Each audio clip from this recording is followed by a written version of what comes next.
min følelse er den samme, som den var før vi gik på scenen. Roskilde er klodens dejligste sted.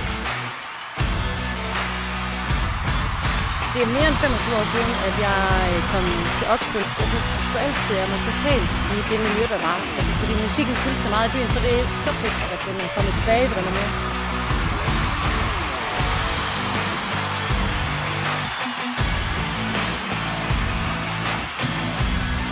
Pladsen var fuld, og det var helt dejligt, og der var ikke nogen grund til at blive siddende derhjemme.